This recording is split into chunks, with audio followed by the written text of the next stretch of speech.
Hey everyone, welcome back. Today I'm going to be doing some Dragon Ball Z Valentine's Day inspired nails.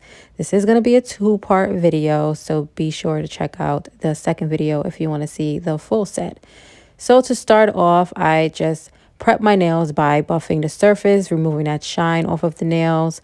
Then I cleansed them with an alcohol wipe, and then I applied a base coat.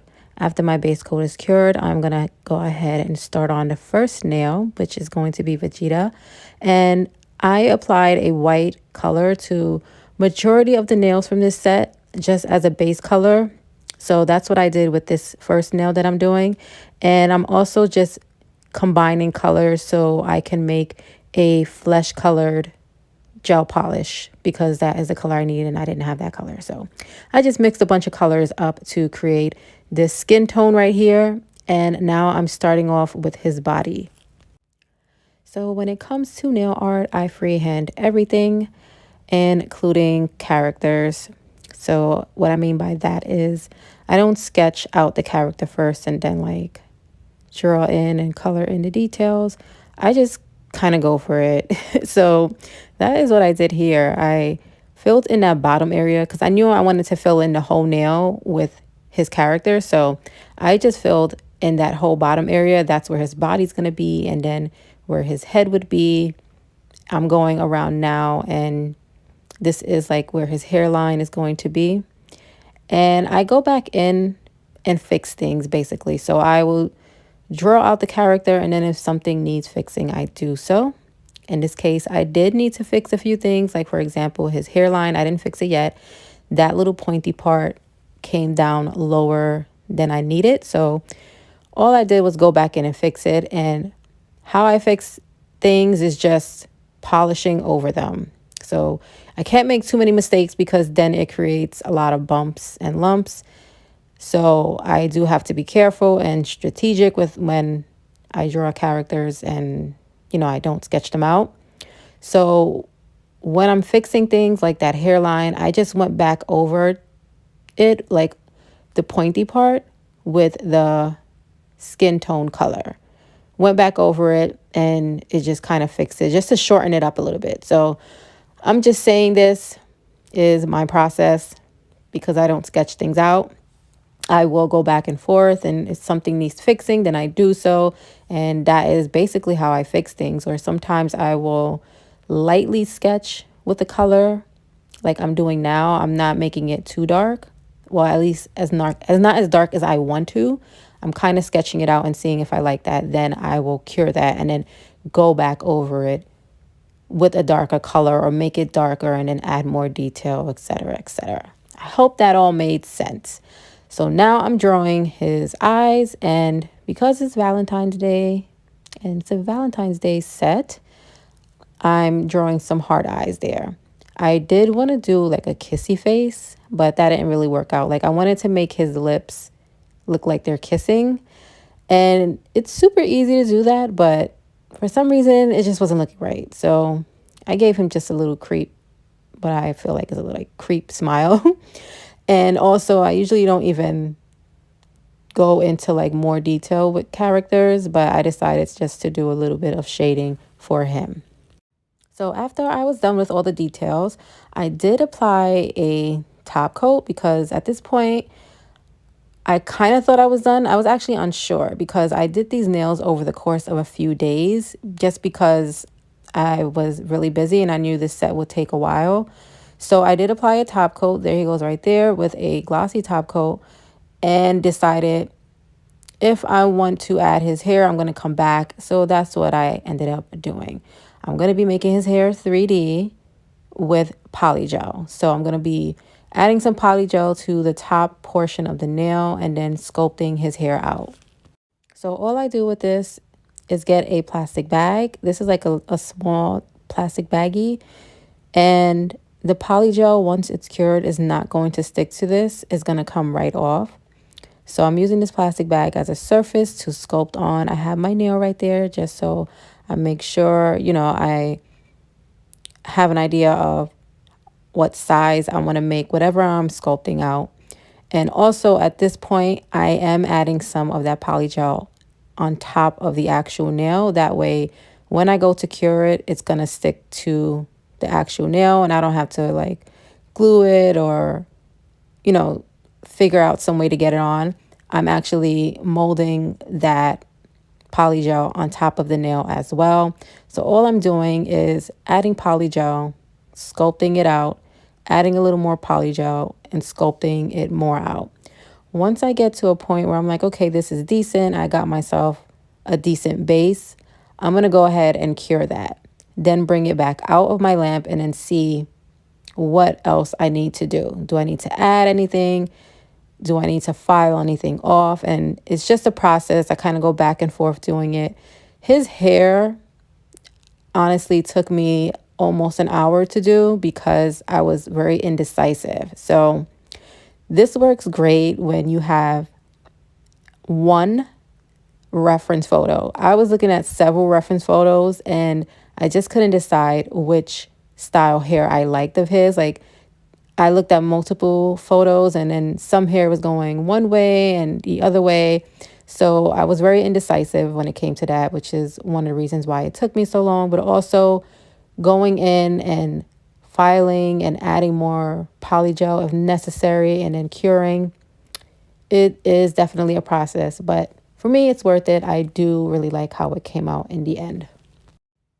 So you can definitely do this with acrylic as well. Using polygel is a personal preference for me, but I feel like it has a lot of benefits. For one, you don't have the crazy smell. You don't have to worry about mixing your liquid and powder like you do with acrylic. All you need with polygel is a slip solution, and I actually just use rubbing alcohol. Also, you're not pressed for time. So with acrylic, when you're sculpting and shaping and creating charms or some sort of 3D aspect on nails, you are time constricted. Like, your acrylic is going to dry eventually, and it usually dries fast. You know, we have slow drying acrylic, but still, when it comes to polygel, you can shape it up as long as you want because it's not going to get hard until you actually cure it. So that is one of the top reasons why I use polygel when it comes to creating 3D and 4D aspects on nails or even nail charms. You can, as you can see in the video, I'm literally using a drill on here to shape it out. For the majority of his hair, I used my drill. It was easier than using a nail file. I just added, you know, like a skinny piece on the drill end and went in and created those little spikes and stuff for his hair. So polygel is also really, really sturdy, so you don't have to worry about it being flimsy, and you can also layer it if you want to. So now I'm pretty content with how his hair looks. I just applied a base coat to the top of his hair, and then I applied a black color. I am getting into those little crevices as well. I also polished the back, even though you can't see it. I polished it black as well, and then I applied a glossy top coat to the entire nail. Now we're finally going to move on to the next nail. That was only the first nail. Oh my goodness. For the next nail, I'm going to be drawing the 7 Dragon Balls. And instead of drawing them the original color, I'm making them pink. Obviously, it's a Valentine's Day nail set. So I'm doing like an ombre pink.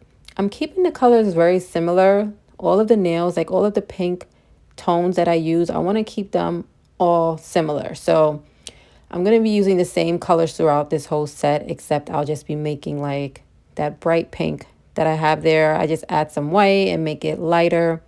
So that's all I'm doing here. I'm making them like a little ombre, dark on the outside and lighter on the inside. And then instead of drawing the stars in the Dragon Balls, I am going to draw red hearts.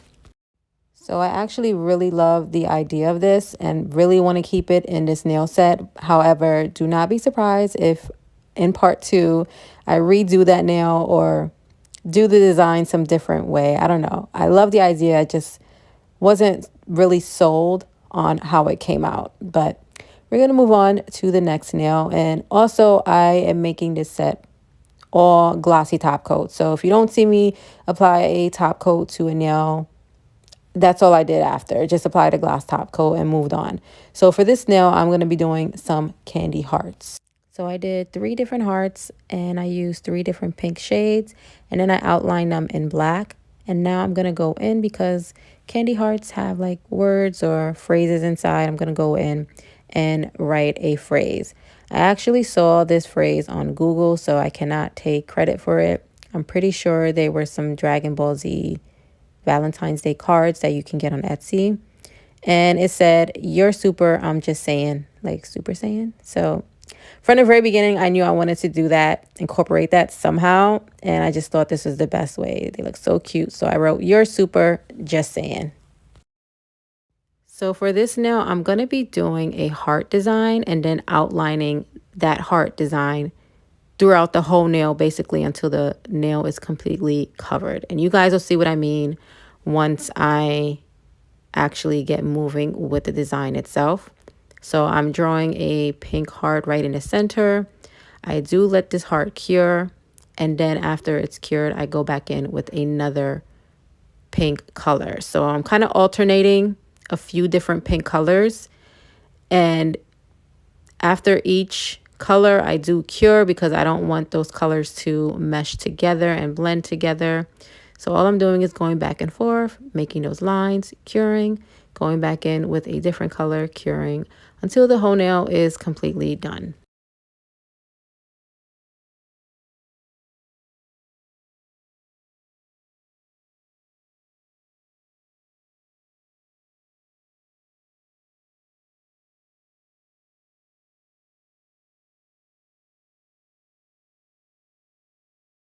So this is going to be the last nail from this video. Be sure to check out part 2 if you want to see how the actual nail set comes out. And I'm going to finish the remaining 5 nails in part 2 as well. So for this nail, I am doing a Dragon Ball radar, except it's Valentine's Day. So we're making it pink, and I like to call it a love radar. I don't care. I don't care how corny it is. It's so cute. I'm making my love radar. So originally, I actually wanted to do a heart-shaped radar in pink, but I decided to stick with the original design and just switch up the color. Instead of it being green, switch it up to pink. But don't be surprised if you see a heart radar in part 2. What I'm thinking of doing is just making an extra nail, or making a heart radar on a nail like this, except, in a heart shape, and seeing how I like it, because I may not even like it. So I might just test it out on an extra nail, and then if I do like it, I can always just kind of like switch it up. I could switch up the nails that I use for this set or whatever. But for now, it is a love radar. I'm doing the outline the same way the original Dragon Ball Z radar is, how it looks in the colors. We just switched up the pink. Instead of it being green, switched up the pink inside. And I'm just drawing some of the detail. And then after I'm done with details, I apply a glossy top coat. And like I said, this is the last nail for part 1 at least. If you want to see the full set and also how I do the remaining 5 nails, do make sure you check out part 2. And if you have any questions, please leave them below. Thank you so much for watching. I hope you made it this far. I'm so sorry this video is a long one. This is why I'm making it 2 parts. But if you watched the whole thing, thank you so much. And hopefully I will see you in part 2. Bye.